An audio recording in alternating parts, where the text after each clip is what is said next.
Previously in Part 1. We set out on a mission, traveling far to a remote island to witness the start of the ancient cycle. Despite rough weather, we witnessed a mother turtle laying her eggs. Now it's time to protect what she left behind.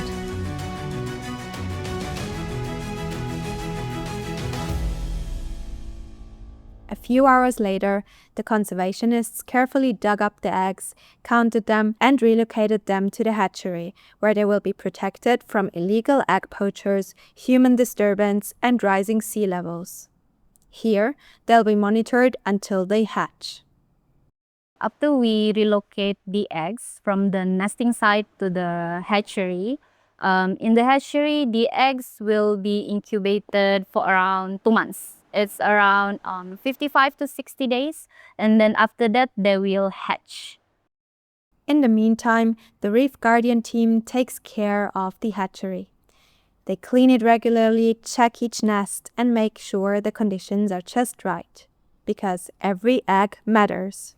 The nest we saw being laid wouldn't hatch for weeks, but others were ready. We will check by poking our fingers inside the nest. And if the baby turtles, if we can already feel the movement of the baby turtles, then we know that they already hatched. Then we will monitor the nest because maybe within days they will come out. And then, one morning, the sand began to move. Tiny shifts and a sign of life below. Excitement buzzed through us as the rangers gently dug around the nest.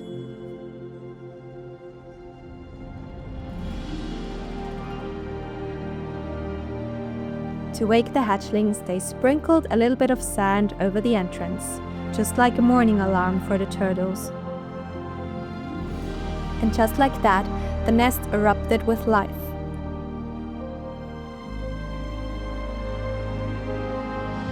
One by one, the tiny turtles were placed into a basin and counted. 80 hatchlings, alive, healthy, and ready to follow the call of the ancient cycle. Then came the moment we'd all been waiting for. The bucket was carried to the beach where the hatchlings were being released.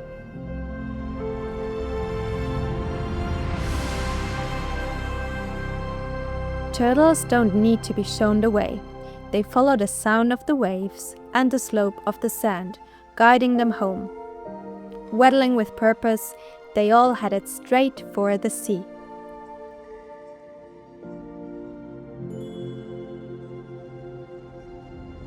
Among them was one little turtle who had given everything just to hatch. We watched as it paused and clearly struggled, then tried again and again until finally it reached the water. We held our breath as it took its first swim.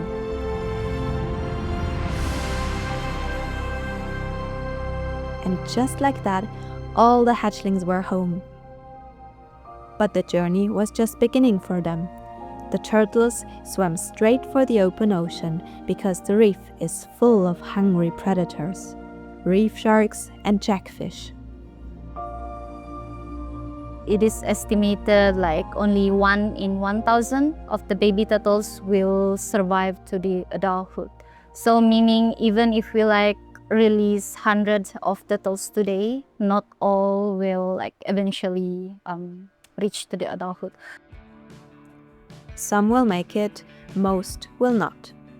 And here on Lankayan, we were constantly reminded of what survival looks like. We saw turtles every day, gliding through the shallows, foraging near the jetty, and surfacing on our way to breakfast. The ocean is tough, but here, the ones who make it thrive, led by nothing but instinct and the pull of the tides. We couldn't leave Lankayan without meeting its true locals. Luca went in on Scuba. He quickly found a turtle and slowly approached it.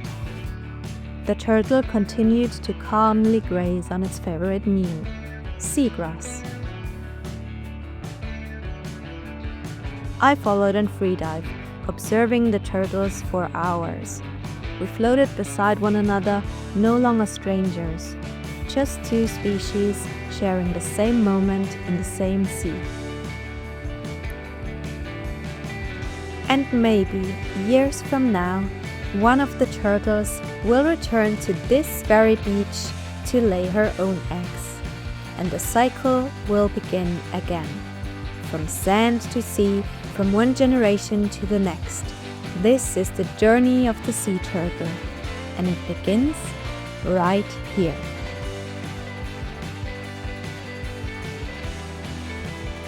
I hope that someday in the future, or maybe even starting today, more people will understand and become aware of the importance of conserving and protecting marine lives, because someday in the future our generation will depends on that.